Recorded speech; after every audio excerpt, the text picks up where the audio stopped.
जो पंडित का भी नेक ले रहे हैं वो मैं मुंह पे बैठ बोल सकी था तो 10 रुपये चल जाए सगा बाजू में मेरे में तो 500 का नोट है मंडी का नहीं छोड़ने का नहीं ना काफी नहीं नाचे खा रखे जैसे ही मैं धूप तुरंत आगे आ जाता सही है मैं बोल करवा चौथ माता की जय। एक साहूकार के 7 बेटे और 1 बेटी थी जो कि 7 भाइयों की लाडली बहन थी। 8 भाई बहन एक साथ बैठकर खाना खाते थे। कार्तिक की चौथ आने पर बहन ने करवा चौथ का व्रत रखा। जब 7 भाई खाना खाने आए तो उन्होंने बहन को भी खाना खाने के लिए बुलाया।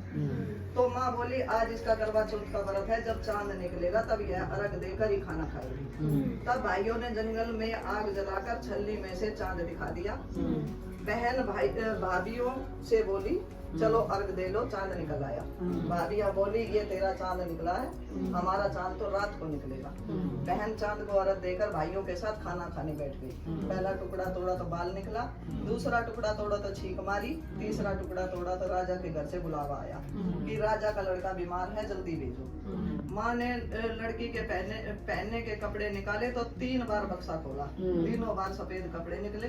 तब माँ ने वही कपड़े पहनाकर ससुराल भेज दिया। लड़की के साड़ी के पल्ले पर एक सोने का सिक्का बांधकर माँ ने कहा रास्ते में जो भी मिले सबके पैर पड़ती जाना, जो तुझे सुहाग का आशीष दे उसे ही यह सिक्का देकर अपने पल्ले में गांठ लगा लेना। रास्ते में किसी ने भी पैर पड़ने पर सुहाग का आशीष नहीं दी, सबने यही आशीष दी ठंडी हो, सबर करने वाली हो, 7 भाइयों की बहन हो, अपने भाइयों को सुख देने वाली हो। अब ससुराल के घर पहुंची तो दरवाजे पर छोटी ननद खड़ी मिली। बहन उनके पैर पड़ी और ननद बोली सील सुखी हो, सपूती हो, 7 बेटों की माँ हो, मेरे भाई को सुख देने वाली हो। यह आशीष सुनकर उसने सोने का सिक्का ननद को दिया और अपने पल्ले में गांठ मार ली।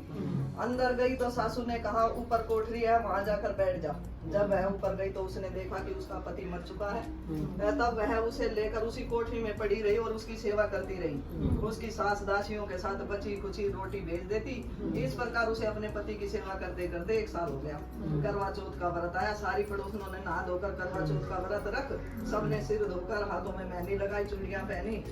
वह सब देखती रही। एक पड़ोसन बोली तू भी करवा चौथ का व्रत रख ले। तब वह बोली मैं कैसे करूं? पड़ोसन बोली चौथ माता की कृपा से सब ठीक हो जाएगा। पड़ोसन के कहने से बहू ने भी व्रत रखा। थोड़ी देर बाद करवे बेचने वाली आई। करवे लोरी करवे लो, भाइयों की प्यारी करवे लो, दिन में चाँद उगाने वाली करवे लो, ज्यादा भूख लगने वाली करवे लो। बहू ने आवाज लगाई ए करवे वाली मुझे करवे दे जा। करवे वाली कहने लगी मेरी दूसरी बहन आएगी तो तुझे करवे देगी। दूसरी बहन आई, करवे लोरी करवे लो, भाइयों की प्यारी करवे लो, दिन में चांद उगाने वाली करवे लो, ज्यादा भूख लगने वाली करवे लो। बहू ने आवाज लगाई करवे वाली मुझे भी करवे दे जा। दूसरी करवे वाली बोली मेरी तीसरी बहन आएगी तो तुझे करवे देगी। इस प्रकार 5 बहनें आकर चली गई पर किसी ने भी उसे करवे नहीं दिए। फिर छठी बहन आई और बोली मेरी 7वीं बहन आएगी वो तुझे करवे देगी, तू सारे रास्ते में कांटे बिखेर के रखना। तब वह उसके ऊपर से उसके पैर में कांटा चुभ जाएगा, तब वह खूब चिल्लाती हुई आएगी। तब तू सुई लेकर बैठ जाना और उसका पैर पकड़कर मत छोड़ना और उसके पैर का कांटा निकाल देना। तब तुझे आशीर्वाद देगी तो तू उससे करवे मांग लेना, तब वह तुझे करवे देकर जाएगी। तब तू उद्यापन करना जिससे तेरा पति अच्छा हो जाएगा। तब उसने वैसा ही किया। रास्ते में कांटे बिछा दिए। जब 7वीं बहन करवे लेकर आई तो पाँव में कांटा चुभने के दर्द से खूब चिल्लाती हुई आई। तो बहू ने उसका पैर पकड़कर छोड़ा नहीं और उसका कांटा निकाल दिया। तब उसने आशीर्वाद दिया तो बहू बोली जब तुमने आशीर्वाद दिया है तो करवे भी दे जाओ। 7वीं बहन बोली तूने तो मुझे ठग लिया। यह कहकर चौथ माता ने उसे आंख में से काजल, नखनों से मेहंदी, आंख मांग से सिंदूर और चितली उंगली का छीटा और साथ ही करवे भी दे दिए। अब करवे लेकर बहू ने उद्यापन की तैयारी की और व्रत रखा। राजा का लड़का ठीक हो गया और बोला मैं बहुत सोया। मैं बोली सोए नहीं, 12 महीने हो गए आपकी सेवा करते करते। कार्तिक की चौथ माता ने सुहाग दिया है। उसका पति बोला चौथ माता का उद्यापन करो।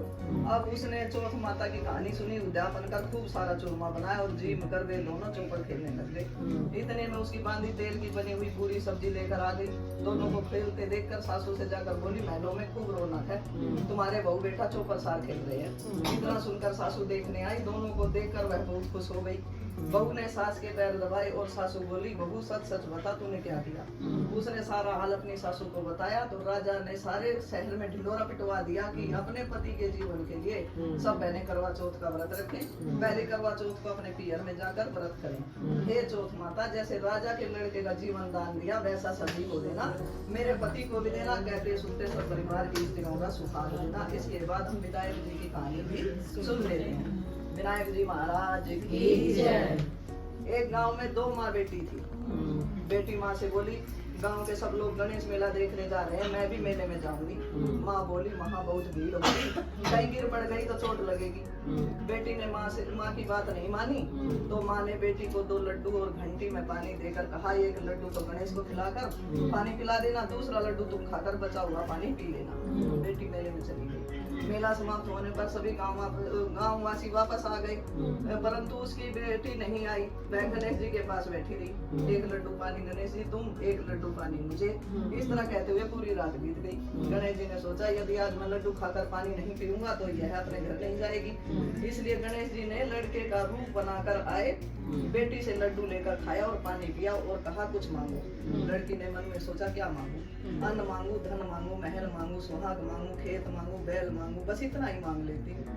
गणेश जी उसके मन की बात जानकर बोले, अब अपने घर जाओ, जो तुमने मन में सोचा वह सब तुझे मिलेगा। लड़की घर पहुंची तो माँ ने पूछा, इतनी देर कैसे हो गई? लड़की ने कहा, आपके कहे अनुसार मैं गणेश जी को लड्डू खिलाकर पानी पिलाकर आई हूँ। देखते ही देखते जो कुछ बेटी ने मन में सोचा था वह सब कुछ उसके घर में हो गया। हे गणेश जी महाराज, जैसे आप उन माँ बेटियों पर बरसे वैसे ही कहते सुनते हर किसी पर बरसे। श्री गणेश जी महाराज की जय। रुक जा। मैं उठाना शुरू करूँ। उल्टी करेगी मेरे सामने तू बैठी है, चल।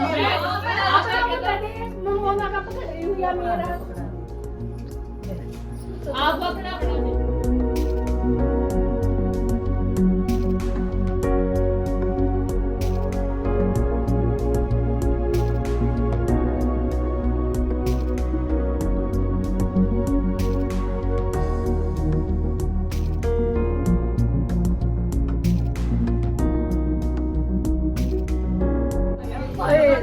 सब कुछ बना के गाड़ी सुन ले, गिरा नहीं करके डालिए दादी का। हंसी करने वाले मारती हूँ, बता दिया। अरे वो कुछ ना किए तो भी आएगा।